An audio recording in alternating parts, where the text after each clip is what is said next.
2G ஸ்கேம்லாம் என்னப்பா பெரிய scam? அதை விட தமிழகத்துல டாஸ்மாக் ஊழல் நடந்திருக்கு தெரியுமா? இப்படி வந்து சொல்ற மாதிரி தான் இப்போ தமிழக அரசியல்ல டாஸ்மாக் ஊழல் தாங்க பெரிய பேசு பொருளா மாறி இருக்கு. இன்னைக்கு நம்ம வீடியோல இந்த ஒரு விஷயத்தை பத்தி தான் வந்து பார்க்க போறோம். இதுக்கு முன்னாடிலாம் டாஸ்மாக்கை பத்தி சின்ன சின்ன குற்றச்சாட்டுகள் தாங்க வந்துட்டு இருந்துச்சு. ஒரு பாட்டிலுக்கு 10 ரூபா அதிகமாக வாங்குறாங்கப்பா, இப்படிலாம் பண்ணலாமா அப்படிலாம் பண்ணலாமா அப்படின்னு சும்மா ஜாலியாக தான் டாஸ்மாக்கை கிண்டல் பண்ணிட்டு இருந்தாங்க. ஆனால் இப்போ சமீபத்தில் மதுபான ஆலைகள்லையும் டாஸ்மாக்லையும் அமலாக்கத்துறை பெரிய சோதனை வந்து நடத்தினாங்க. இந்த ஒரு சோதனைக்கு அப்புறம் என்ன தகவல் வந்திருக்கு அப்படின்னா, டாஸ்மாகில் கிட்டத்தட்ட 1,00,000 கோடி அளவுக்கு ஊழல் வந்து நடந்திருக்கு. இதனால வருஷத்துக்கு 60,000 கோடி வந்து நஷ்டம் ஏற்பட்டிருக்கு அப்படின்னு இந்த மாதிரி அதிர்ச்சிகரமான தகவல் வந்துட்டு இருக்குங்க. இப்போ டாஸ்மாகில் எப்படி மதுபானங்கள்லாம் விற்கிறாங்க அப்படின்னா, ஃபஸ்ட்டு மதுபான ஆலைகள் கிட்ட இருந்து தமிழக அரசு தான் மதுபானங்களை வந்து கொள்முதல் பண்ணுவாங்க. அதுக்கப்புறம் அவங்க வந்து சின்ன சின்ன கடைகளுக்கு சப்ளை வந்து பண்ணுவாங்க.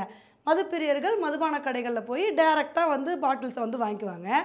இதில் வந்து மதுபான கடையில் ஒரு பீர் பாட்டில் 200 விற்கிதுன்னு வச்சுக்கோங்களேன். அதோட ஒரிஜினல் காஸ்ட்டு 80 ரூபா தாங்க.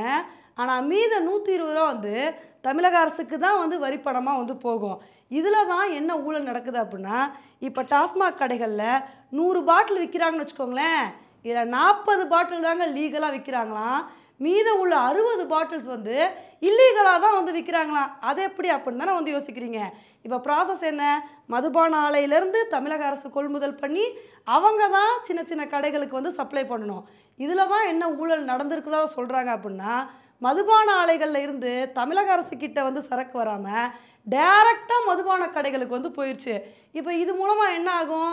ஒரு பாட்டிலுக்கு வந்து 200 ரூபா விற்கிறாங்க அப்படின்னா, இதில் 120 ரூபா தமிழக அரசுக்கு டேக்ஸ் போகாமல் மொத்த பணமும் மதுபான ஆலைகளுக்கே வந்து போயிடுது.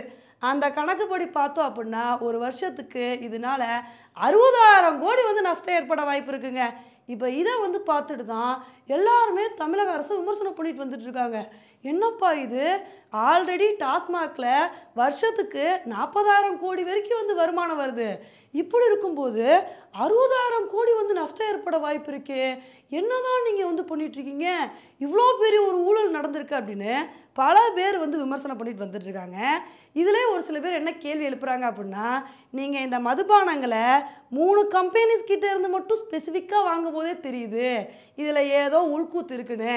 ஏன்னா நீங்கள் மதுபான பாட்டில்ஸை எந்தெந்த கம்பெனிஸ் கிட்டே இருந்து வாங்குறீங்க?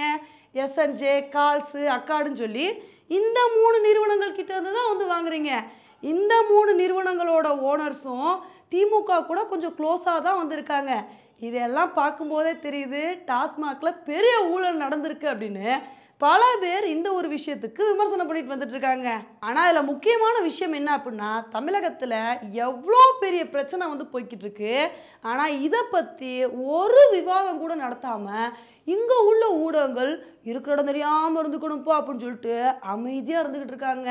இதில் இவங்க அமைதியாக இருந்தால் கூட பரவாயில்ல, இந்த பிரச்சனையை திசை திருப்புற மாதிரி ஆல்ரெடி அறிவிக்கவே போடாமல் இருந்த தொகுதி மறுசீரமைப்பு பிரச்சனையை பற்றி பேசிகிட்டு இருக்காங்க. தொகுதி மறுசீரமைப்பு மட்டும் பண்ணால் தமிழகத்துக்கு இப்படி ஆயிரும், இதனால தான் அனைத்து கட்சி கூட்டம் நடத்திருக்காங்க.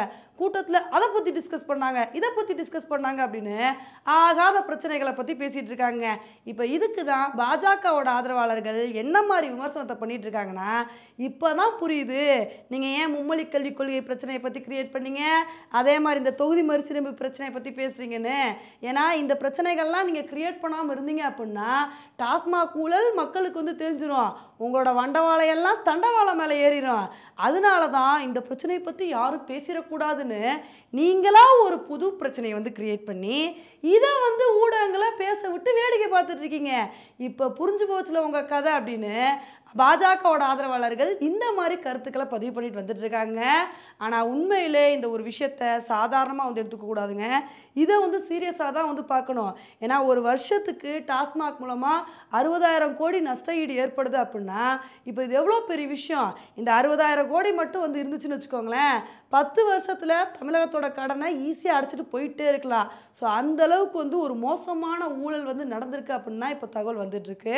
ஓகே ஃப்ரெண்ட்ஸ், இதை பற்றி நீங்கள் என்ன நினைக்கிறீங்க அப்படின்றத என்னோட கமெண்ட் செக்ஷனில் வந்து போடுங்க.